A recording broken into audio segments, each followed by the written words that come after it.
A lot of YouTube videos about the JMT start with some kind of quote about an inner journey and finding oneself. What quote would you use? Mine, I don't know, it would be like International House of Pancakes, because I couldn't stop thinking about pancakes.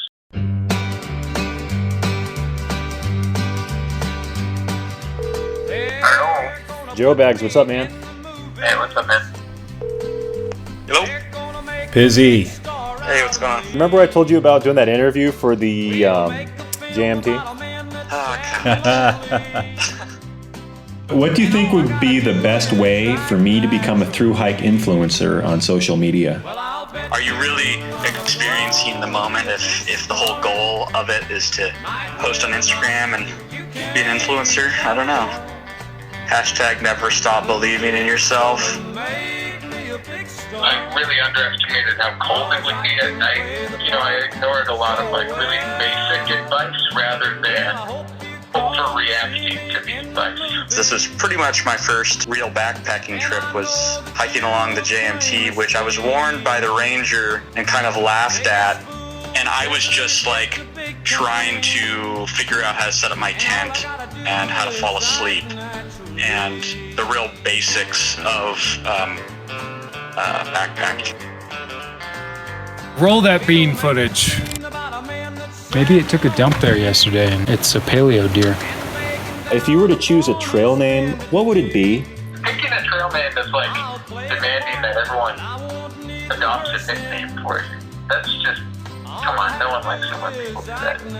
I just kind of got woken up by someone that it's time to be miserable again hiking for long distances and save somebody's life from, Joe being completely ill-prepared and I was going to have to tie some kind of fancy knot to pull him off a cliff or save him from his bivy sack. Where are we right now? This is Donahue Pass.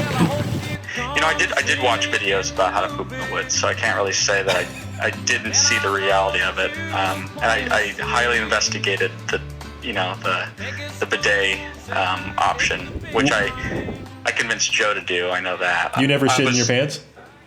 No, I never pooped directly into my pants.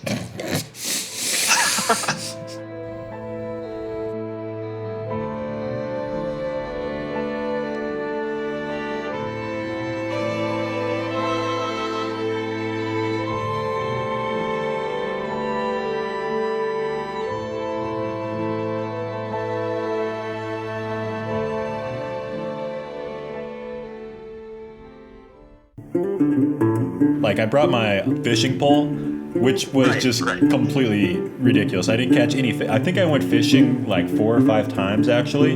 I would have not bought my $48 fishing license. It was amusing to watch you fish, and I thought it was a valiant effort.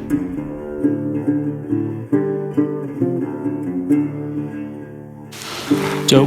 Got it. There's the devil's poop pile. What's the story behind it again? He just took a dump there off that cliff over and over again. Some of them got stuck end up though, because they were really turgid.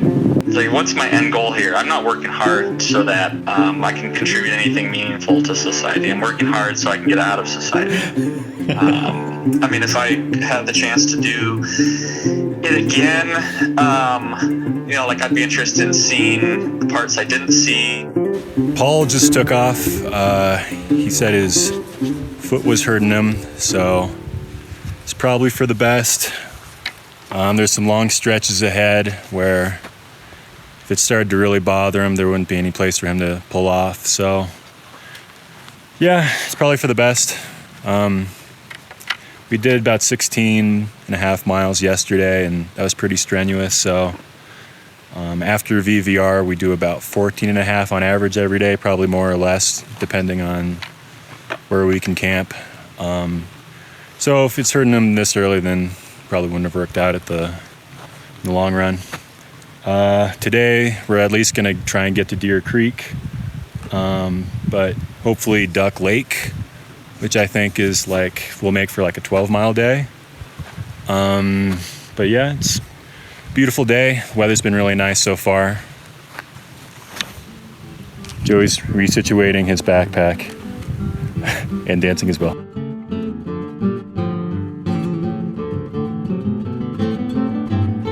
We're at Red Duck Creek. We were made well aware that there would be no water 5 miles before you get to this place. I didn't pick up water at the last possible spot for getting water at, so basically Joey and I hiked 5 miles with no water, where I was very dehydrated. And there's no fucking ducks here.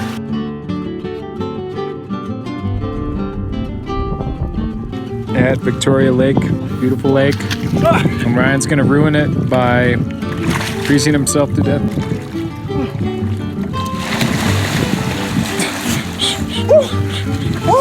Okay. And then when he thaws out, I eat his corpse. Oh boy. It's kind of a joke to think that you can, like, just put your life on pause. Like, you bring all your thoughts with you. So I think it's kind of the mentality you have and where you are. Are you taking time off work? Are you a trust fund baby? Like, all of these things that make tune your experience. So we just passed through Silver Pass, hence the name. It was actually named after famous restaurateur and shrimp tycoon Long John Silver. Him and John Muir were actually old drinking buddies, and as we all know, John Muir, he loved his seafood. One of these nights back in the day, they were drinking again, and old Johnny boy was super drunk, and he brought back this like 10-pound bucket of shrimp. And he goes up to Long John Silver and he's like, hey, if you can eat all of this shrimp, I'll name this pass after you. Lo and behold, he got a pass named after him. He ate all that shrimp. Muir boy probably shouldn't have underestimated a soon-to-be shrimp tycoon. And that actually gave him the idea to start the Long John Silver seafood restaurant. The more you know. Pretty cold.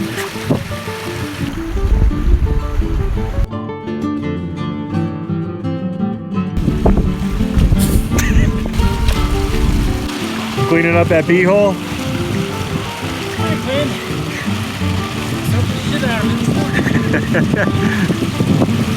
Is this where the ferry starts? There's no way a ferry. What do you think I could do as like a 32-year-old man in the lower income bracket to get those likes? I would just say anything that makes hiking look as glamorous as possible.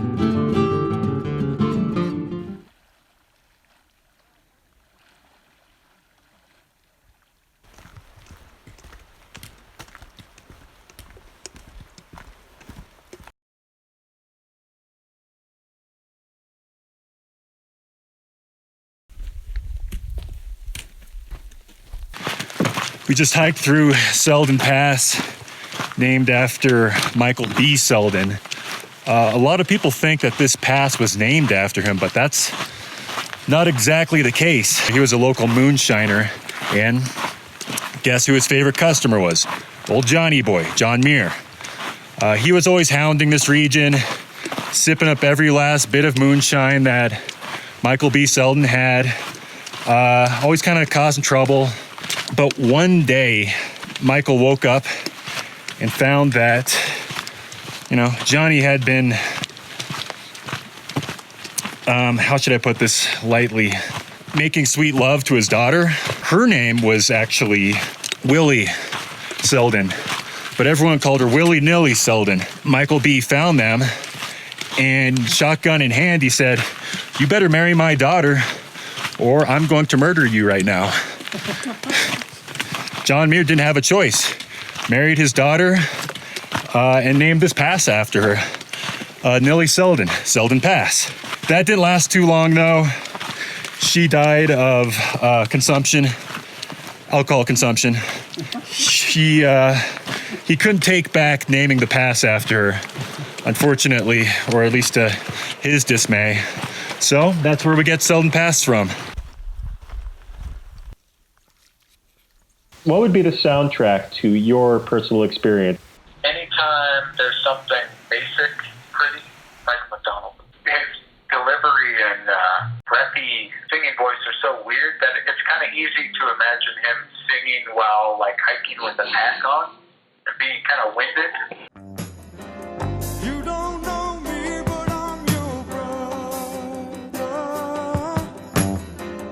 I was raised here in this living hell.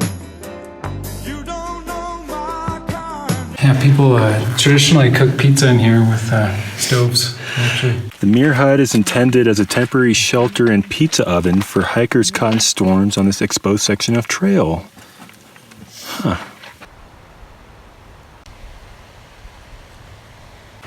So we hiked through Muir Pass yesterday, and I heard a funny story from another hiker as we were going by.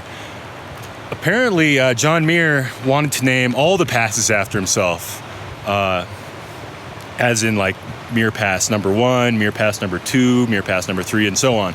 But the local cartographers union, they wouldn't allow it. So he named his favorite pass after himself because he would win a local foot race that they would have to the top of these passes in these mountains every year. It was really surprising to the local town folk that he would win these races because he was a fat, bloated alcoholic. And everyone was like, how is he possibly doing it? Well, there was this guy named Frederick Goodsweet. And one year when they were having the foot race, he watched like, where's John Muir? Where is he slipping, sliding away up this mountain so fast? And apparently there was like a secret dwelling that he would like scurry through to get to the top of the mountain. So the year after that, he followed John Muir to the top through this secret hideaway, and won the race.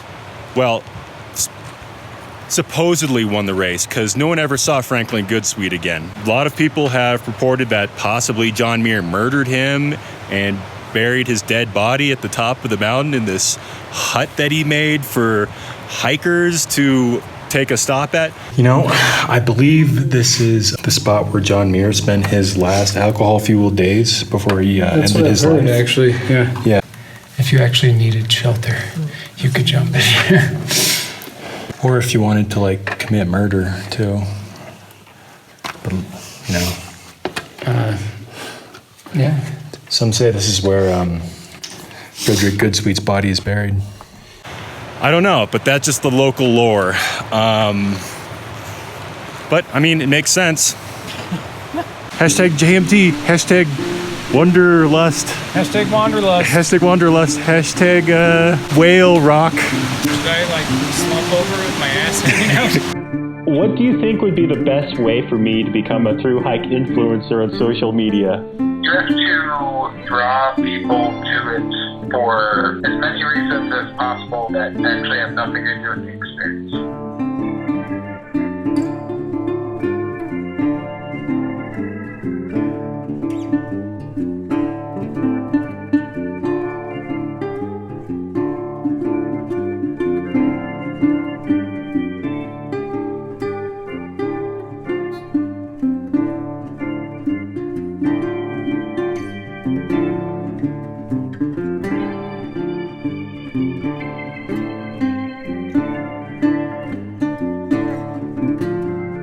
Were you ever really able to fill that hole that you felt pancakes made in your life?